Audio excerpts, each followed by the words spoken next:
Hello बच्चों, कैसे हैं आप सभी। मैं आशा करता हूं कि सब बढ़िया होंगे और मज़े कर रहे होंगे। एग्ज़ाम का समय आ गया है तो सभी बच्चों को चिंता होती है कि यार सिलेबस में क्या आएगा क्या नहीं आएगा। तो मैंने ये देखा है कि ट्वेल्थ क्लास के बच्चों को ना एक चैप्टर प्रोबेबिलिटी में बहुत ज़्यादा दिक्कतें होती हैं। और प्रोबेबिलिटी अगर सच बताऊं तो बहुत आसान चैप्टर है, बहुत ही आराम से अचीव कर सकते हैं। 6 मार्क्स तक का क्वेश्चन इसमें बनता है जिसको बच्चे बहुत आराम से क्लियर कर सकते हैं। लेकिन जो थोड़ा सा ना कचरा सा भरा होता है हमारी 9th और 10th क्लास में भरा जाता है, थोड़ा सा उसको ठीक हम लोग करते हैं। देखो क्या है कि हम क्लास ट्वेल्थ में प्रोबेबिलिटी, जो हमारा फर्स्ट टॉपिक है कंडीशनल प्रोबेबिलिटी, उसको स्टार्ट करने से पहले मैं एक बार आपको थोड़ा सा इंट्रोडक्शन पे लेने चाहूंगा कि हम लोगों ने अर्लियर क्लासेस में क्या पढ़ रखा है अपनी छोटी क्लासेस में, कि we have studied probability as a measure of uncertainty of event in a random experiment. 9th 10th में या 11th में क्या था कि हमारे पास एक रैंडम एक्सपेरिमेंट्स हुआ करते थे और हम उन रैंडम एक्सपेरिमेंट्स में प्रोबेबिलिटी, किसी भी इवेंट की प्रोबेबिलिटी को निकालते थे। नहीं समझ आई बात तो अगर एक फॉर्मूला देखो यहां पर ध्यान से, तब अपनी नजरों को यहीं रखो कि ये जो फॉर्मूला था हमारे पास 9th और 10th में, कि किसी भी इवेंट की प्रोबेबिलिटी निकालने के लिए फॉर्मूला होता था number of favourable outcome upon में टोटल नंबर ऑफ आउटकम। ये तो याद होगा ना, या किताब ऐसी भेज दी कबाड़ी में, ऐसा मत करना। ठीक है, तो ये फॉर्मूला हम लोगों ने पढ़ा था। अगर अभी भी डाउट क्लियर नहीं हुआ है तो एक बार हम एक एग्जाम्पल पे आते हैं। यहां पर आप एक बार एग्जाम्पल पे देखो।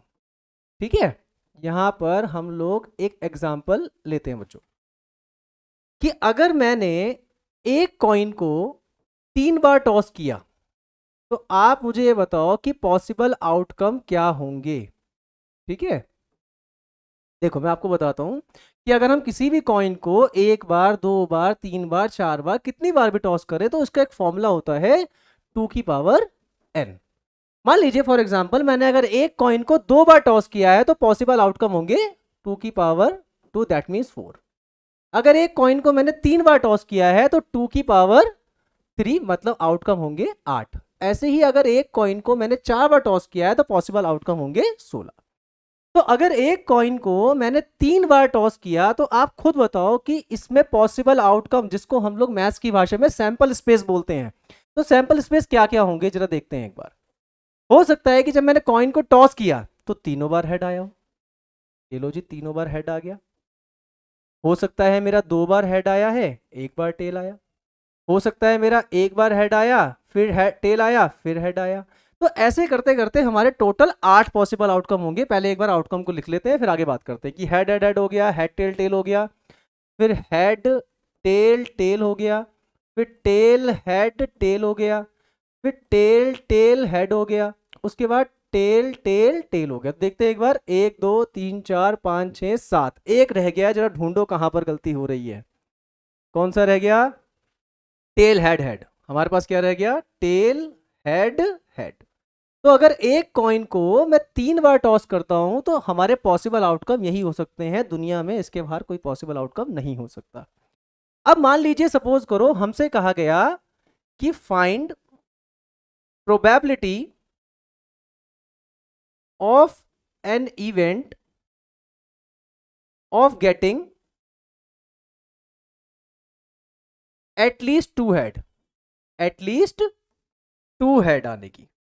एक तो आधे बच्चों को ना एटलीस्ट एटमोस्ट का मतलब नहीं पता होता। एटलीस्ट का मतलब होता है कम से कम, एटलीस्ट का मतलब होता है कम से कम।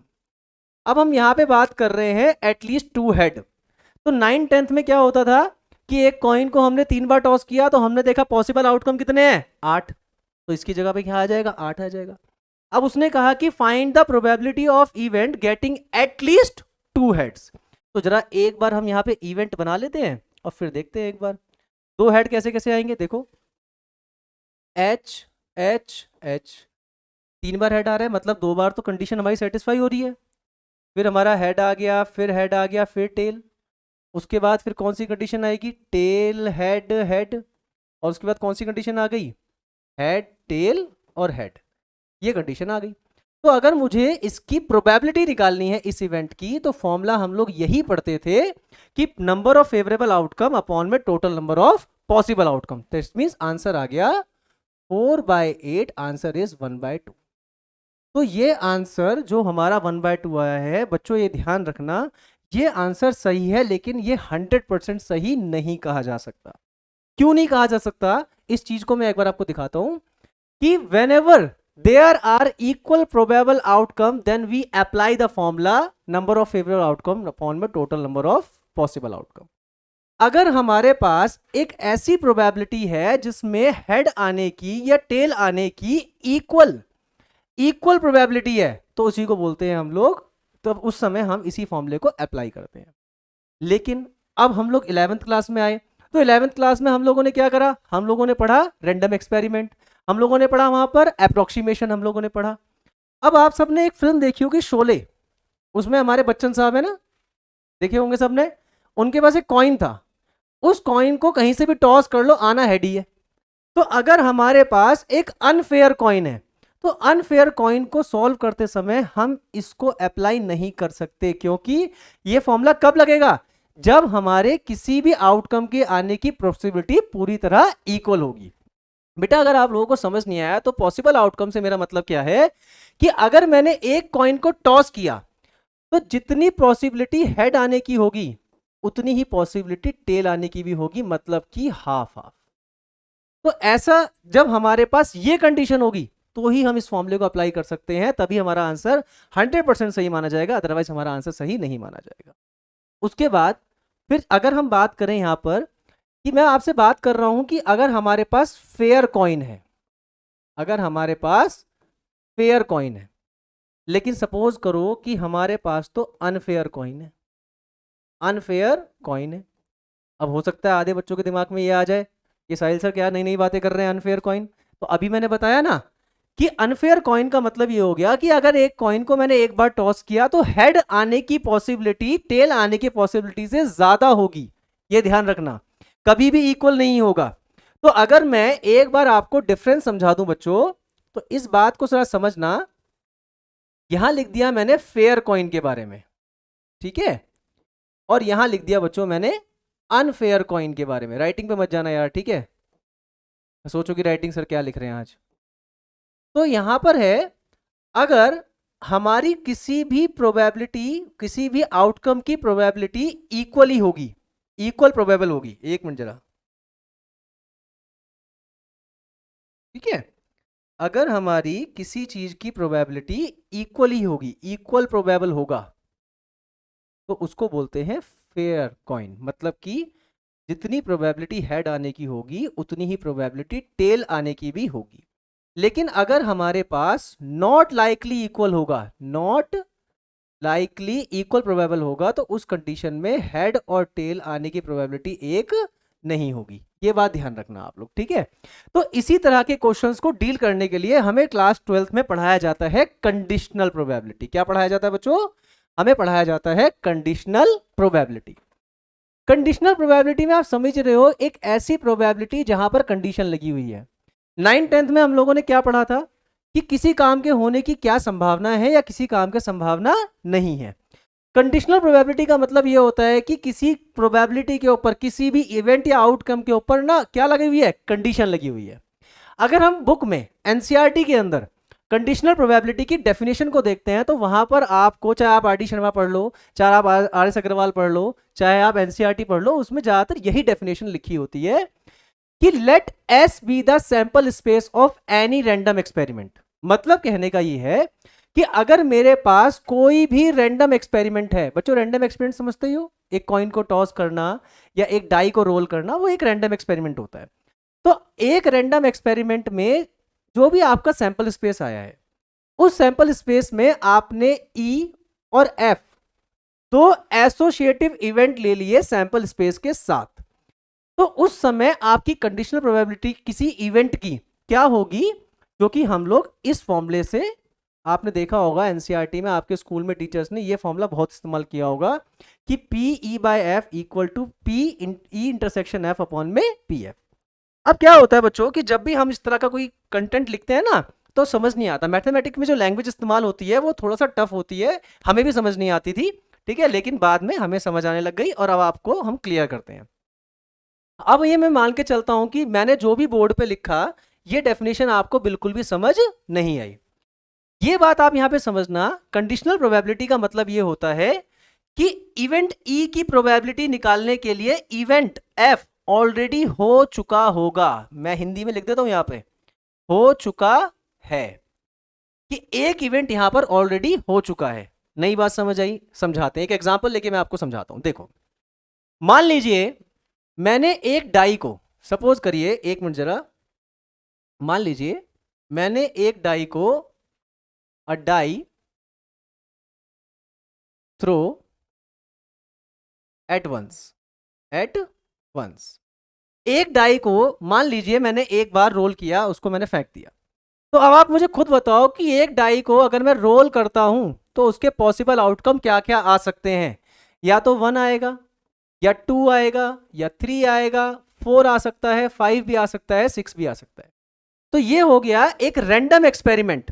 दोबारा से वापस आते हैं, देखो जरा एक बार, कि एक रैंडम एक्सपेरिमेंट में सैंपल स्पेस, एक रैंडम एक्सपेरिमेंट में सैंपल स्पेस। तो आप शायद मेरी बात को समझ चुके हैं कि एक एक्सपेरिमेंट में उसके सैंपल स्पेस पॉसिबल क्या क्या है, 1 2 3 4 5 6। अब बच्चों मैंने यहां पर एक इवेंट ई ले लिया और मुझे इवेंट ई की प्रोबेबिलिटी निकालनी है कि इवेंट ई क्या है हमारे पास, die shows an even number. भाई डाई पर इवन नंबर आने की प्रोबेबिलिटी बताओ। तो देखो इवन नंबर क्या क्या हो सकते हैं एक बार, अगर एक डाई को रोल करते हैं तो इवन नंबर 2 हो सकता है, 4 हो सकता है, 6 भी हो सकता है। अगर इस क्वेश्चन में एक कंडीशन में लगा दूं कि आपको एक इवेंट एफ भी दिया हुआ है, देखो बात समझना, अगर मुझे क्वेश्चन सिर्फ यहां तक ही सॉल्व करना है तो वो 9/10 वाले कंसेप्ट है कि total number of possible outcome upon में नंबर ऑफ फेवरेबल आउटकम जो हम था। लेकिन मैंने यहां पर एक कंडीशन लगा दी, एक इवेंट एफ भी है जो दिया हुआ है। ये वाला पार्ट ना बच्चों आपको एग्जाम में हमेशा गिवन होगा, ये ध्यान रखना, ये वाला पार्ट हमेशा गिवन होता है, इस चीज का ध्यान रखना कि डाई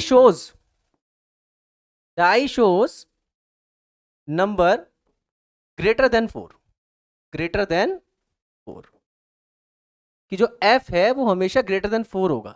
तो अगर एक डाई को मैं रोल करता हूं तो 4 से ग्रेटर देन नंबर क्या क्या आ सकता है, या तो 5 आएगा या फिर 6 आएगा। मैं समझता हूं इतनी बात समझ आ रही होगी। तो आप कहीं ना कहीं ये देखो कि इवेंट ई को फाइंड करने के लिए इवेंट एफ ने कहीं ना कहीं इसके पॉसिबल आउटकम इसको दे दिए। बस यही हमारी कंडीशनल प्रोबेबिलिटी होती है। अगर कंडीशनल प्रोबेबिलिटी पे आप लोगों को दिक्कत होगी तो 1-2 दिन बाद मैं कंडीशनल प्रोबेबिलिटी पे एक डिटेल वीडियो दोबारा बना दूंगा जिसमें आपको एक एक चीज बेसिक समझाई जाएगी जो आप लोगों ने 11th क्लास में छोड़ दिया होगा। अब इसको क्वेश्चन को सॉल्व करने का तरीका क्या है, अगर मुझे ये जानना है कि इसकी प्रोबेबिलिटी क्या है, तो बच्चों करना क्या होता है कि आपको इवेंट ई में और इवेंट एफ में क्या कॉमन आ रहा है, और कॉमन को प्रोबेबिलिटी की भाषा में क्या बोलते हैं, इंटरसेक्शन। क्या बोलते हैं, इंटरसेक्शन। कि हमने क्या करा, आप ये देखो कि इसमें इवेंट ई में और इवेंट एफ में कॉमन क्या है दोनों अंदर, सर दोनों में कॉमन आ रहा है 6, कॉमन आ रहा है 6। तो जरा इसको एक बार देख लेते हैं हम लोग। इवेंट ई की प्रोबेबिलिटी क्या है सर, 3/6, आप चेक कर लो, 3/6। इवेंट एफ की प्रोबेबिलिटी क्या है बच्चों, 2/6। और इवेंट ई इंटरसेक्शन एफ की प्रोबेबिलिटी कितनी हो गई, 1/6। तो अब हमें क्या करना है, हमें इसी फॉर्मूले को ड्राइव करना है कि P E by F equal to P E intersection F upon में पी एफ, जो कि ये फॉर्मूला मैंने अभी आपके सामने पिछली स्लाइड में लिखा था कि कंडीशनल प्रोबेबिलिटी में किसी भी इवेंट की प्रोबेबिलिटी निकालने के लिए हम इसी कॉन्सेप्ट को यूज करेंगे। अब इसी फॉर्मूले का मैं यहां पर देखो यूज करके आंसर निकालूंगा। क्या है, आप यहां पे देख पा रहे हो कि एफ ऑलरेडी हो चुका था, एफ ऑलरेडी हो चुका है। अब आंसर निकाल लो, इसकी वैल्यू क्या है 1/6 divide by F, P F की प्रोबेबिलिटी क्या है 2/6। तो 6 से 6 कैंसिल आउट, आंसर इज 1/। तो मैं आशा करता हूं कि आप सभी को इतना समझ आ गया होगा।